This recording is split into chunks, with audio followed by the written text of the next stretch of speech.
Partir en Albanie, quelle drôle d'idée. Voilà ce que nous avons entendu bien souvent avec Sophie après notre décision de passer une quinzaine de jours durant l'été 2011 dans le petit pays le plus pauvre d'Europe.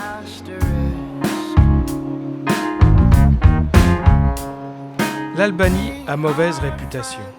Après avoir été un territoire totalement fermé durant près de 50 ans, le pays est aujourd'hui célèbre pour ses mafias particulièrement dangereuses, le seul produit d'exportation connu à ce jour dans l'Union européenne.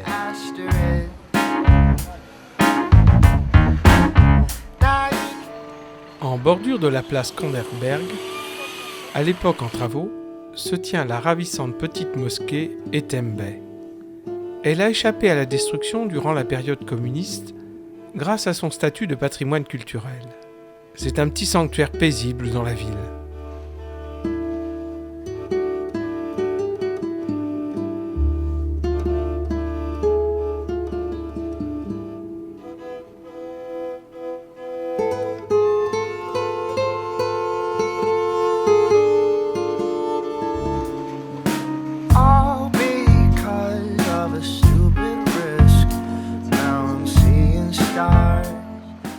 Tirana n'est pas une ville démonstrative.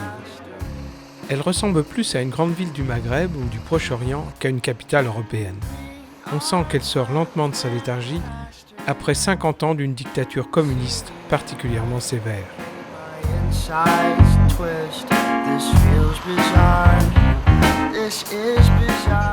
Au marché, on retrouve l'ambiance de ceux de mon enfance dans les années 50. Une petite curiosité, la vente de tabac en vrac. Avec une machine à rouler, je pense que les prix sont imbattables.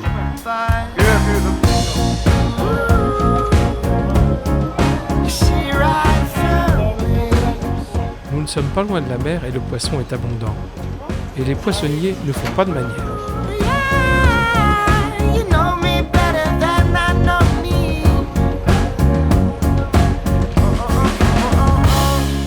Les Albanais marqueraient-ils des points en matière de mode de transport écologique ? Ici, vélo et recyclage ont véritablement droit de cité. La ville est traversée par la rivière Lana. Elle a connu durant la période communiste un redressement idéologique sévère. Et maintenant, elle se laisse un peu aller.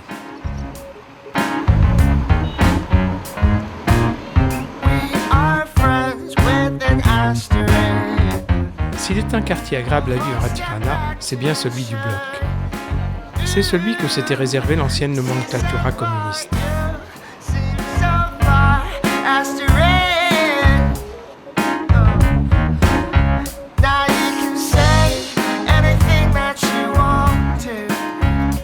Nous n'avons pratiquement pas vu de librairie à Tirana.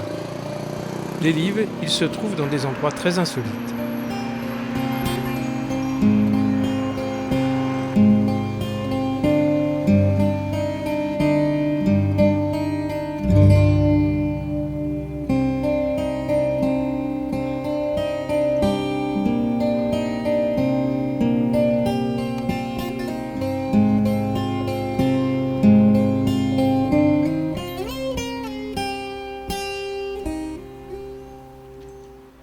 Il est un endroit à visiter absolument.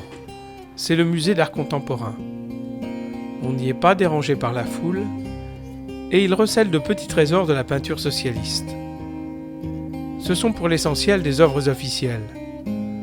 Aujourd'hui, elles sont les seules traces presque émouvantes de la culture marxiste-léniniste du pays. Elles glorifient les gens simples, comblés par les lumières des grands dirigeants et le progrès technique.